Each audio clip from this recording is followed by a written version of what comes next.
విధి ఎంతటి వారినైనా మారుస్తుంది. బలవంతులు బలహీనంగా, బలహీనులు బలవంతులుగా మారతారు. భర్తను కోల్పోయిన ఒక మహిళ తన కుటుంబాన్ని పోషించడానికి ఏకంగా గీత వృత్తి కార్మికురాలుగా మారింది. 2 పిల్లలతో పాటు అత్తమామ, ఆడపడుచుకు అండగా ఉంటూ కుటుంబ పోషణను స్వయంగా చూసుకుంటుంది. మహిళలకు ఆదర్శంగా నిలుస్తున్న పుర సావిత్రి జీవితాన్ని పరిశీలిస్తే ఎంతో మందికి ప్రేరణగా నిలవడం ఖాయం.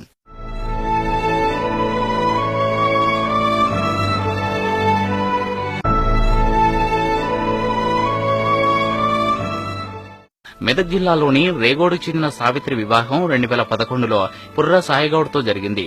తొలి సంతానంగా పుట్టిన పాప దివ్యాంగురాలు కావడంతో సావిత్రి తల్లడిల్లిపోయింది. 2016లో మరో బిడ్డ కడుపులో ఉండగానే భర్త గుండెపోటుతో మరణించారు. ఒకవైపు 2 పిల్లల పోషణతో పాటు మంచానికే పరిమితమైన మామ, వృద్ధురాలైన అత్తను పోషించడం సావిత్రికి కష్టంగా మారింది. మరోవైపు పెళ్లిడుకొచ్చిన ఆడపడుచు కూడా ఉండడంతో ఏం చెయ్యాలో తెలియని పరిస్థితి ఎదురైంది. అయితే కష్టాల నుంచి గట్టెక్కాలంటే ఏదైనా పని చేయాలని నిర్ణయానికి వచ్చిన సావిత్రి గీత కార్మికురాలిగా మారి కుటుంబాన్ని పోషించుకుంటుంది.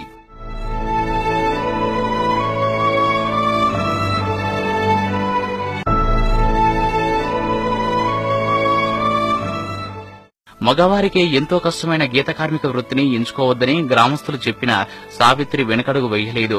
కష్టాల్లో ఉన్న కుటుంబానికి కొత్త జీవితం ఇవ్వాలంటే తాను ఎంత కష్టపడ్డా తక్కువేనని భావించి గీత వృత్తిని చేపట్టింది. వృత్తిలో భాగంగా చెట్లెక్కడం, కల్లు గీయడం వంటి పనులు నేర్చుకుని అందరి చేత శభాష్ అనిపించుకుంది. అటు గీత కార్మిక సంఘం నుంచి సభ్యత్వం కూడా ఉండడంతో మెదక్ జిల్లాలో తొలి మహిళా గీత కార్మికురాలిగా సావిత్రి రికార్డు సృష్టించింది. తన కుటుంబానికి అండగా ఉండడానికి కష్టపడుతున్నారని సావిత్రి చెప్పింది. కుల వృత్తి మా ఆయన చేసేవాడు. చేసి వచ్చిన తర్వాత అకస్మాత్తుగా గుండెపోటు రావడం వలన చనిపోయిండు. ఆ కుల వృత్తి నేను ఎంచుకున్నాను. మా జీవనాధారము ఈ కుల వృత్తి పైనే ఆధారపడి ఉంది.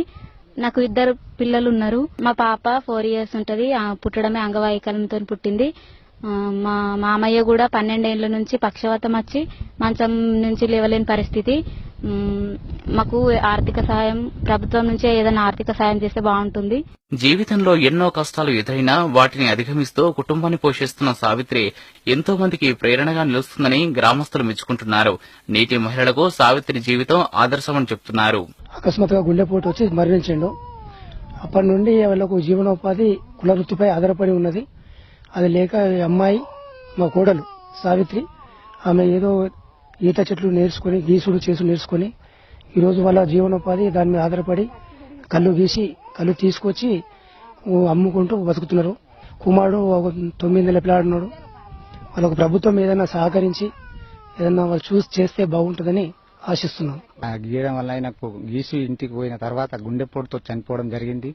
ఆ తర్వాత వాళ్ళ భార్య నేర్చుకొని గీయడం జరుగుతుంది. వాళ్ళకు చాలా కుటుంబ భారం ఎక్కువ కావడం వల్ల ఆమె గీసి నేర్చుకొని చేస్తుంది. కాబట్టి ఆమెకు వాళ్ళు మన ప్రభుత్వం ఏదైనా సాయం చేయాల్సిందిగా కోరుచున్నాను. మన ప్రభుత్వం కూడా ఆర్థిక సాయం వాళ్ళకి చేస్తే బాగుంటుందని. 2 పిల్లల అత్తమామల పోషణ కోసం ఎన్నో కష్టాలు ఎదుర్కొంటున్న సావిత్రి కష్టాలు తీరడానికి ప్రభుత్వం సాయం చేయాలని గ్రామస్తులు కోరుతున్నారు.